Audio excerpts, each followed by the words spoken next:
out, my man. Yeah, that's right, baby. That back end is there, baby. You don't got that back end, it's no show. Woo! It's the Gwen and God DJ Self Tri-State. Today, stepping up in the spot is one of my go-to listeners. That's an artist right now. And Finesse2Tymes is here. Everybody, clap it up, clap it up. First off, I like to say to anyone that was incarcerated, I always like to say welcome home. Appreciate you. Because I know, like being locked up, a lot of this stuff you probably was like, I can't wait till I get out because I know it's gonna be on. Right. Is that true? Yeah.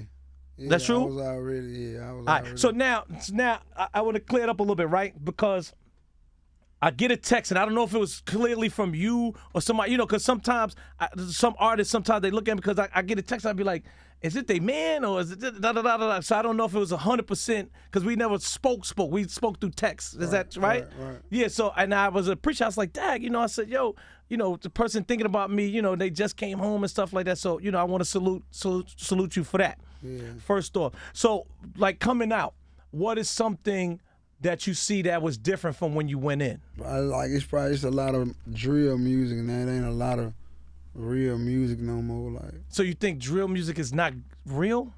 I mean, it's real. Like, okay. It ain't no more. I mean, it's music. It's still a culture of music, but it ain't no, like, music don't have definition no more like it used to. Okay. Give me an example. What's hot? Give me an example, but I want to be clear because some might be some kids out there listening, be like, yo, how you dissing drill music? Because, like, even back in the days, like, you had your yo guys, they was able to tell stories and shit. Okay. I'm from the South. You know what I'm saying? So just shit with definition. Shit you would ride to. Like, if you ain't out here sliding every day, you ain't gonna want to listen to some shit. Or spinning the block? You don't want to spin all day. Okay. You know what I'm saying? You don't want to spin every day, all day. So that's the only difference I see. It's cool. So do you think that's bad or good? It's a good thing. It gave the people who was good to rap about that a chance to be something. Okay. I see you got a lot of jewelry on too, right? Yeah. Dripping. But so now, I think a couple weeks ago, I saw you post and you had your jewelry on and you was posting that you was in L.A. Do you think that was a smart move, or was that I don't want to use the word cap. Was you throwing people off, or do you think that was a smart move? Because now it's like a lot of times people, they don't want to, one, be in L.A., and then two, showing their location, especially saying that they had jewelry and stuff on. You remember that post? Yeah. Okay. I got a lot of respect for, what I'm saying, like, past situations that went on in L.A. and everywhere else, but, like, I don't know, maybe I just travel different. Yeah. Okay. But so let's say not even that part. Let's say another artist may feel like they want to be like you and don't have the smarts to travel different. Like, what would you say to that artist that would say, well, Finesse did it, I could do it also? I mean, you got to know what I just said. You got to be able to travel like me. Because, you might be in a situation where you ain't able to travel like me and something happen. You know what I'm saying? But I ain't macho. Like, I ain't coming like this. Just I travel safe. You know what I'm saying? No matter where I'm at. Okay, that's what's up, man. You seem cool, like, and I see you in your videos and stuff like that. Like a little more animated and stuff. This New York City, baby, we turn up over here. Yeah, this the Gwen and God. You heard? Yeah, they just been running my life. That's all right. That's all right. You here now? You on the big show? You with your boy? You heard me? That's what's up. Now, all right. We talk about music too, right? So you have a song called Some More, and I really like the song because I feel like you are going the opposite way of what other people are saying. So when I say that, in the song, it's like, I ain't tricking, I ain't doing this, I ain't giving this bitch a burger. You understand what I'm saying? But everybody else is like, they happy giving the girl money. Like, that's the culture, like throwing the money to the girl and stuff. So what made you feel like just throwing a curveball to that? Because, like, first of all, I come from a different kind of environment. Pimping? Memphis, yo. Okay, You know what Memphis stand for, though, right? Was it making money easy? Making easy money, pimping Making hoes. easy money, pimping hoes in style. Yeah. Okay, all right, go ahead. So automatically, like me being raised when this era was thick, that's one of the things that, you know what I'm saying, I seen it was so tough. My female family members was in it. My father, you know, everybody I was around that raised me, that watched me, they was pimps, shit like that. But the main thing was prison. Okay. Like females just leaving a nigga for dead. So it was like, you know what I'm saying, I ain't got nothing for none of them. Like, I already. So do you feel that you gonna mess up your, like, the girl situation and stuff like that by doing that? Nah, because like they still gonna get it. Some feel like me. They Okay. feel like they pimps. And I can't stop them. Okay. So they still gonna, you know what I'm saying? Cause it's like a love-hate thing. They hate to hear me talk about it, but like that's why it's cool when they do it. It's a problem when I do it. They hate to hear Fuck me. them, right? Yeah, they hate to hear me talk about it, but at the same time, like it's cool for them to do it. So, but now I'm hard on them. You know what I'm saying? It's a problem. Problem when I'm hard on them. So do you feel that that's tricking, going to a strip club and throwing money on a dancer? Now that part, like I kind of got a little leniency on, like because I respect the hustle, I respect the grind. You know what I'm saying? Like I respect, you know what I'm saying? Cause I done met some women who literally that's what all they do is dance. I done met them like that. I done met some like that. I know from experience. Okay. You know what I'm saying? Like, and if I couldn't break them, and I know kind of everything, you know what I'm saying? So I know, so I label it like this a hustle, and this is being a hoe. So it's the difference between a hustler and a hoe to me. Okay, all right. Can you describe for us Memphis now? Reason why I'm saying that is because from a person being from New York, it felt like it was divided, and you know, between like North and South, and then you know, the big thing here was like the Gotti, the Dolph thing, and now Dolph is no longer with us. How is Memphis now? I'm gonna tell you, like, you might not even believe, but like I don't even not get into the politics of rap. I don't even not get into the like I'm still learning who was beefing with who and who did it. Like I don't keep up with that. Like who did what? Like I see it, but I don't. Somebody had to tell me. I had to say, hey, what happened with, and what made them? And then somebody had to break the whole story down to me. I literally don't live there. Okay, well that's good. So can you break the story down for me and for my viewers and listeners, and make me get a clarity also, because from what I've known from you know, being around, and I love Memphis rap, and I think the first record that I fell in love with you, it was called Going Straight In, right? And I was like, oh, but I never could get it without the DJ, some DJ on it, like, you know, right?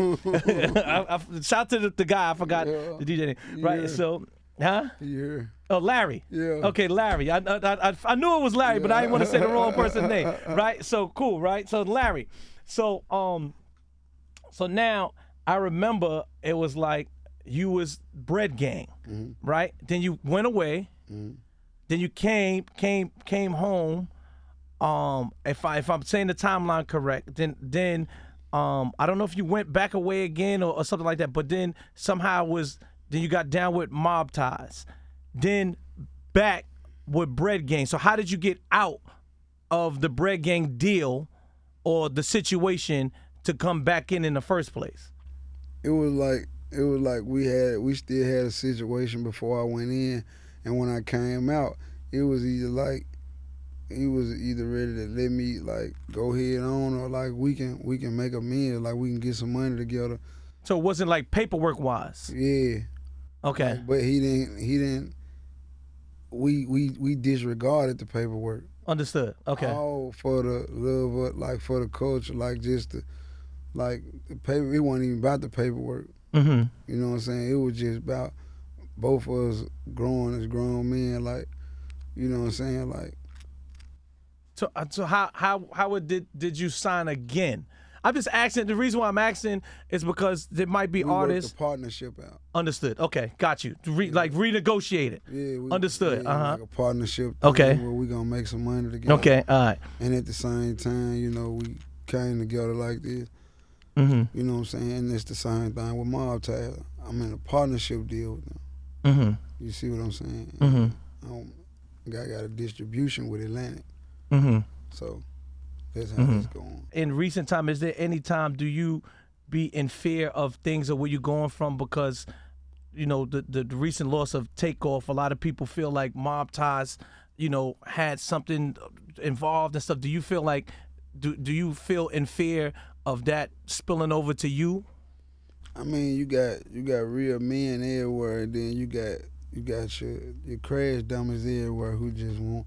You know, the world we live in, we live in a world where everybody chasing clout. So you might have that young dumb person that say, "Oh, let me jump out there on him to get some credit for something that he got nothing to do with." Not just that they not even worried about. Like they, you know what I'm saying? Like it ain't even me who they worry about. But you have been to jumped out there and did something. Not even knowing, you just trying to get some clout and been and got somebody hurt. You know what I'm saying? So you got them kind, then you got men who looking at it like, hey man, like, hey, like me and you, like, hey man, I ain't got nothing to do with it. Like, I don't know nothing, I don't get my money, stay out the way. What's up? Get your money, that's it, right? So now this new album's called 90 Days. How did you come up with that? Oh, you been home for 90 days? Nah, it was just everything I accomplished. No, you been home for a little longer than 90 days. Yeah, I've been home almost 5 months now. But everything I accomplished within the 90 days, like me and Moneybag, your situation, the deal with Atlantic, you know what I'm saying, going viral like 2 or 3 times, like I did all that within 90 days. Like I got a lot of stuff did within 90 days of being out of jail. Almost years worth of stuff. Did you have this plan and execute it before you came out, or was like, you know, when you came out you had help? Yeah, like I didn't. Only thing I had planned was like what me and Junior was gonna do.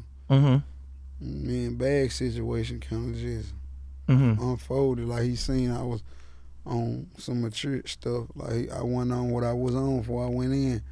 So you know what I'm saying. He reached out and we chopped it up. You know what I'm saying. And we made it right. But I ain't see it. I mean, like I said, I was so focused on me. I ain't care about what was going on or who was hating or who was mad. I just wanted to go.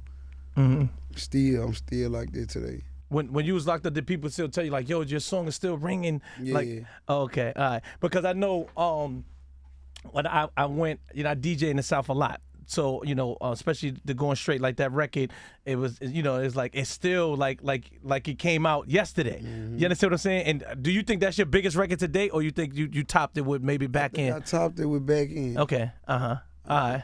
It's growing way more faster. It's gonna be on a whole nother scale, another 5-6 months from now, compared to what Going Straight In is now. What do you think is more important, the deposit or the back end? The Back End. The back end? All right, tell me why you feel that. I like the deposit because I don't want to go nowhere and I ain't even get my bread yet. You know what I'm saying? Because you the back end. See, I ain't looking at it from this thing. Okay, I'm looking at it from like I already got the deposit. Okay, See, the deposit is understood. Okay. The back end is what you got to worry about. Okay. So when you get there, you know. That's the crucial part. These niggas, I hope he got my money. Okay. You know, I don't even want to know that part about the situation where the back end is funny. Because there do be sometimes where it's like promoters like that. What city have you been in and you like, damn, I'm surprised, or like they really rocking with me like that? All the Carolinas. Okay. All the Carolinas. Like, I go to anywhere in South Carolina, anywhere in North Carolina, word for word. Yeah, off the wall. What's your relationship with Big Boogie? I see that it seemed like you guys are close. It's like a little brother to me. Yeah, like he was one of the ones that was around when I was coming up. Okay. And I used to kind of be around the same way that he was around. Mm-hmm. You know what I'm saying? So he knew me. He already knew who I was. And he already, when I was rapping, I was coming up just doing it for recreation then. You know what I'm saying? He knew me then. Mm-hmm. You know what I'm saying? So it was good coming home, seeing him, you know, kind of like follow the footsteps. Mm-hmm. And you know what I'm saying? Like, and actually go with it. Mm-hmm. Yeah. Do you feel the love here in New York City? Yeah. Okay. Yeah, I done got spotted out here a few times, so it's crazy. Yeah. No, because I know like a lot of times, you know, artists from the South, they be surprised that you know, that their song, you know, works here, one, or they strive for their song to work here. And I'm actually, you know, that's how, you know, initially me and Gotti got tight. Right. You know, and numerous artists from the South. You know, it's like, you know, New York is a little bit hard. I think not the language barrier, the accent barrier. Yeah.